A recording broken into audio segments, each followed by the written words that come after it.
It was actually a pretty tremendous night of fights on Friday night, and we'll get to the Bellator action first, and let's get to the main event and Brian Moore and AJ McKee. I watched the fight back there, and it was a really, really good fight.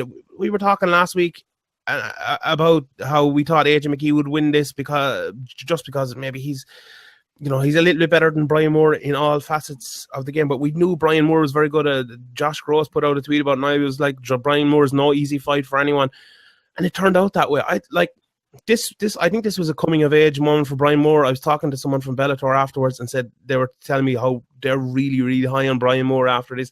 They think he's a guy who's gonna come up there and be one of their guys that is going to be on a lot of cards in that featherweight division in the coming years. How impressed were you with his performance on Friday? I thought he started off a little slow, Brian. He started off a little stiff, but once he started landing, he kind of got much more comfortable, a lot of movement, and then he looked like the tide had changed and he'd taken over, and that he had much more energy and spring and bounce to him than AJ. AJ seemed to be dropping his hands. He got a couple of takedowns, AJ, but they weren't coming as easy as maybe people thought or maybe he expected. And I think it looked like Brian Moore had won the second and that AJ had won the first, so it was all going to come down to the third.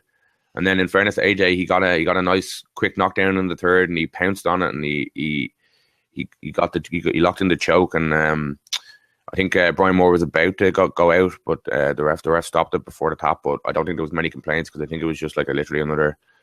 He seemed a little dazed when he woke up or when he was let out of the choke. I don't think he went out, but he was about to. So I don't think I didn't see many people complaining. I don't think I saw any people complaining for a non-tap submission, which is rare enough. So it just shows that the ref actually did a good job there. Yeah, definitely. But Brian, yeah, he was a bit stiff in the first round. Not a bit stiff, but a bit. He didn't have the movement that he ended up having once he got going. I think it's a self-belief thing maybe. Once he got a bit of, me and PC and yourself were talking about it on Press Row, I think once he gets a couple of nice shots in, he kind of starts loosening up and believing in himself more. But AJ is obviously undefeated for a reason. He's been training, as we said. His dad's a well-known martial artist, Antonio McKee.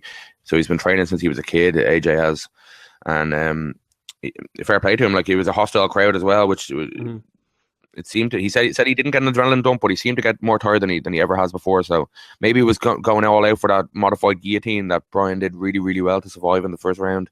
Mm-hmm. But Brian, as you said, is a really tough fight for anybody, and I think he showed a lot of people. People will remember him and look forward to seeing him again after that.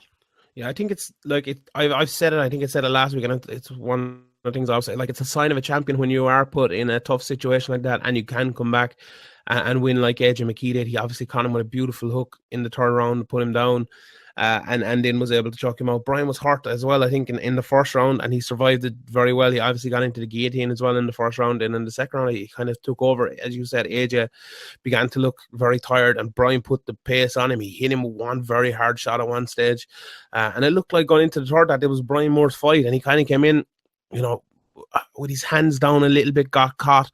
It wasn't a shot AJ was throwing much throughout the fight, which makes it kind of even better, and just such a smart thing to kind of pick it out, and then obviously he got Brian's back and was able to choke him out.